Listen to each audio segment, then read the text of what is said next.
Question 1. Consider the following statements regarding the Nasha Mukt Yuva for Viksit Bharat Sankalp Abhiyan. Statement 1. The campaign aims to make India a drug-free nation by engaging youth in the vision of a developed India. Statement 2.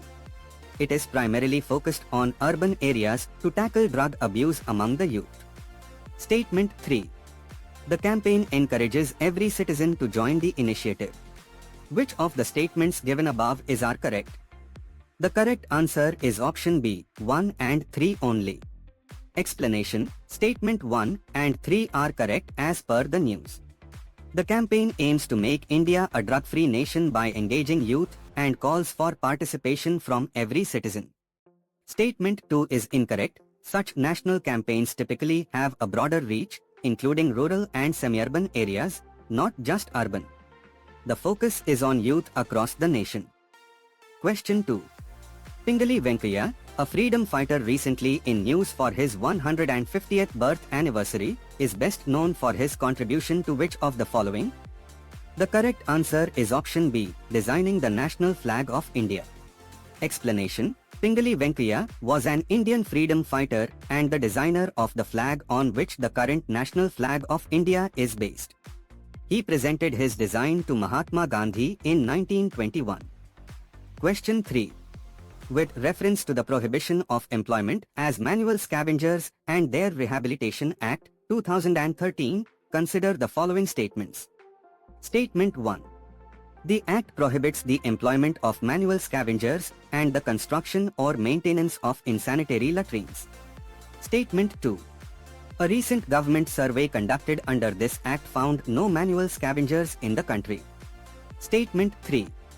The Act mandates the rehabilitation of manual scavengers and their families. Which of the statements given above are correct? The correct answer is option D, 1, 2 and 3. Explanation: All three statements are correct. The Prohibition of Employment as Manual Scavengers and their Rehabilitation Act, 2013, aims to eliminate manual scavenging, prohibit insanitary latrines, and provide for the rehabilitation of those engaged in this practice. The recent news indicates that a survey under this act reported no manual scavengers, which is a significant claim by the government. Question 4. The Venture Capital Fund for Scheduled Castes, BPSC, recently highlighted for its role in empowering entrepreneurs, is managed by which of the following? The correct answer is option B, National Scheduled Castes Finance and Development Corporation, NSFDC. Question 5. The PMJ Adarsh Gram component, under which a large number of villages have been selected for development, is primarily aimed at. The correct answer is option B, developing villages with a significant scheduled caste population into Adarsh Grams. Explanation: The Pradhan Mantri Anusuchit Jati Abhyuday Yojana, PMJ, of which the Adarsh Gram component is a part, aims at the integrated development of villages with a significant scheduled caste population, more than 50%, into Adarsh Grams, model villages. Question 6. The UJ multipurpose project, recently reviewed by Dr. Jitendra Singh, is located in which of the following regions? The correct answer is option B, Jammu and Kashmir. Explanation: The UJ multipurpose project is a significant project located in the Kathua district of Jammu and Kashmir. It is designed to utilize the waters of the UJ river, a tributary of the Ravi, for irrigation and power generation. Question 7. The recent meeting of the heads of National Statistical Offices, NSOs, of BRICS countries aimed to discuss cooperation in which of the following areas? The correct answer is option B, enhancing statistical capabilities and data sharing among member nations.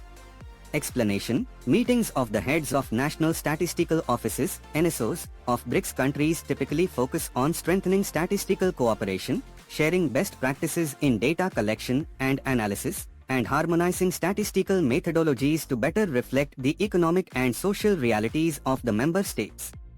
Question 8. With reference to commercial coal mining in India, consider the following statements. Statement 1.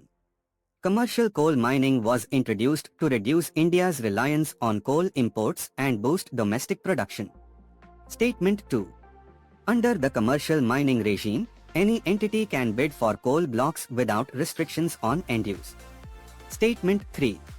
The revenue generated from commercial coal mining accrues solely to the central government. Which of the statements given above are correct?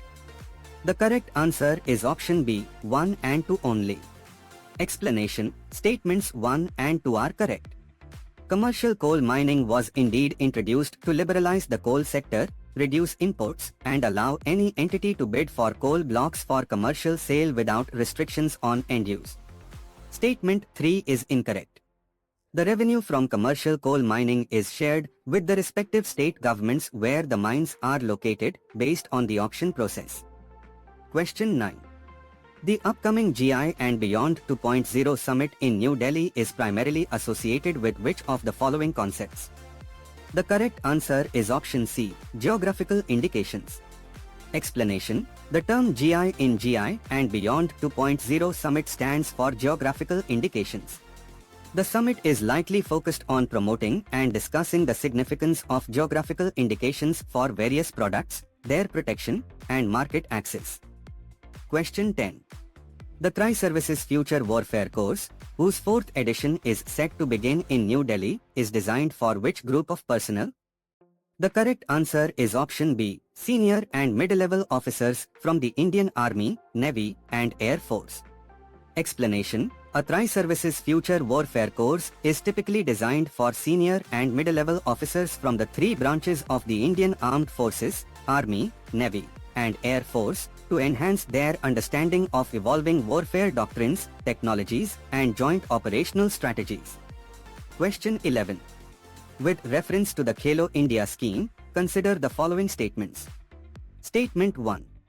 The scheme aims to promote grassroots sports and identify young talent across various disciplines. Statement 2. It provides financial assistance to talented athletes for their training and development. Statement 3. The scheme is exclusively focused on traditional Indian sports. Which of the statements given above are correct? The correct answer is option C, 1 and 2 only. Explanation: statements 1 and 2 are correct. The Khelo India scheme is a flagship national program launched by the Government of India to promote sports at the grassroots level, build sports infrastructure, and identify and nurture young sporting talent. It provides financial support to selected athletes. Statement 3 is incorrect. While it encourages traditional sports, it is not exclusively focused on them and covers a wide range of Olympic and other recognized sports. Question 12. A recent bill passed by the Parliament seeks to criminalize insult to Vande Mataram. This national song was originally composed by. The correct answer is option B, Bankim Chandra Chattopadhyay. Explanation: Vande Mataram is India's national song, composed by Bankim Chandra Chattopadhyay in his novel Anandamath. The recent parliamentary action highlights its significance as a national symbol. Question 13. The PBG Soldierathon, recently flagged off by the President of India, is associated with which of the following? The correct answer is option C, a run organized by the President's bodyguard. Explanation: the PBG Soldierathon is a running event organized by the President's bodyguard, PBG. The President of India, being the Supreme Commander of the Armed Forces, flagged off this event, which typically promotes fitness and camaraderie among the forces. Question 14. The exhibition The World Within Fabric, New Orders of Weaving, recently inaugurated, is being held at which of the following institutions? The correct answer is option C, National Crafts Museum and Hastakala Academy, New Delhi. Explanation: the exhibition The World Within Fabric, New Orders of Weaving is being held at the National Crafts Museum and Hastakala Academy in New Delhi, focusing on traditional and contemporary weaving techniques and textile arts. Question 15. With reference to the National Biodiversity Authority, NBA, consider the following statements. Statement 1. It is a statutory body established under the Biological Diversity Act, 2002. Statement 2. It primarily focuses on the conservation of biological diversity, sustainable use of its components, and fair and equitable sharing of benefits arising out of the use of biological resources. Statement 3. It recently released funds to rice research institutes and rice-producing states for biodiversity-related research. Which of the statements given above are correct? The correct answer is option D, 1, 2 and 3.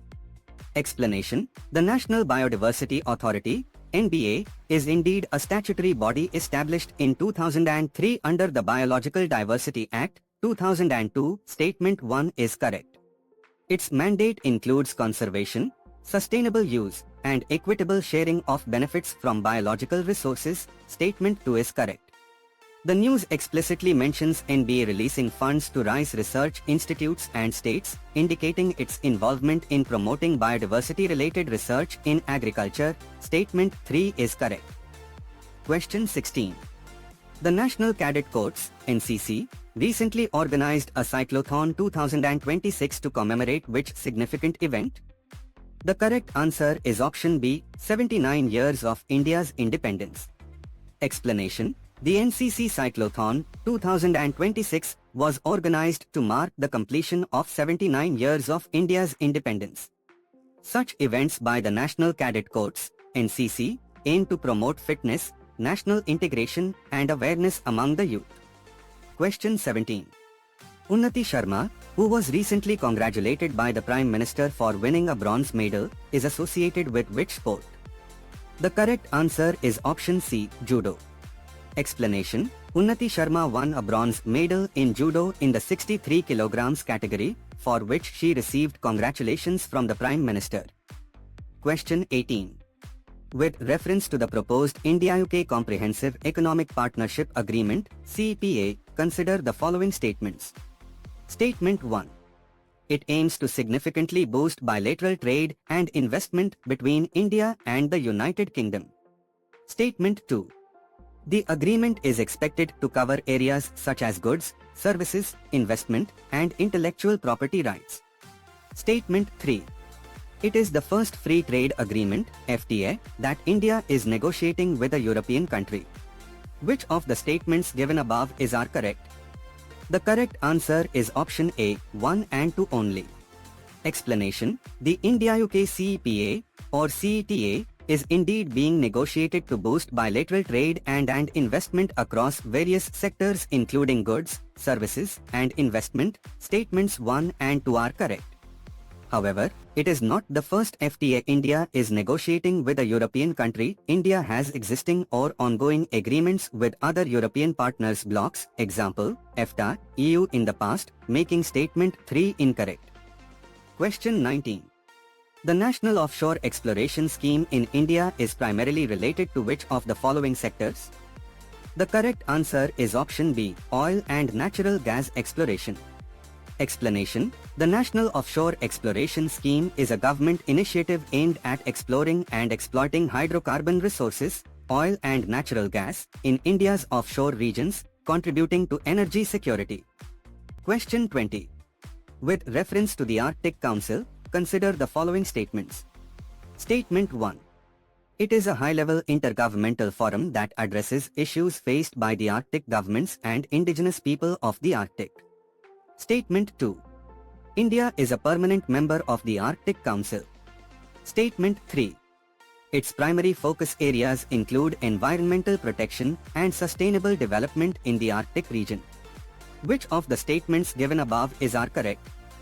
The correct answer is option C, 1 and 3 only.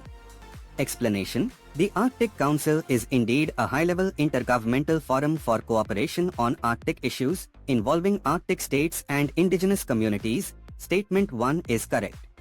Its core mandate includes environmental protection and sustainable development in the region. Statement 3 is correct. However, India is an observer state, not a permanent member of the Arctic Council. Statement 2 is incorrect. The permanent members are the 8 Arctic states, Canada, Denmark, Greenland and Faroe Islands, Finland, Iceland, Norway, Russia, Sweden, and the United States.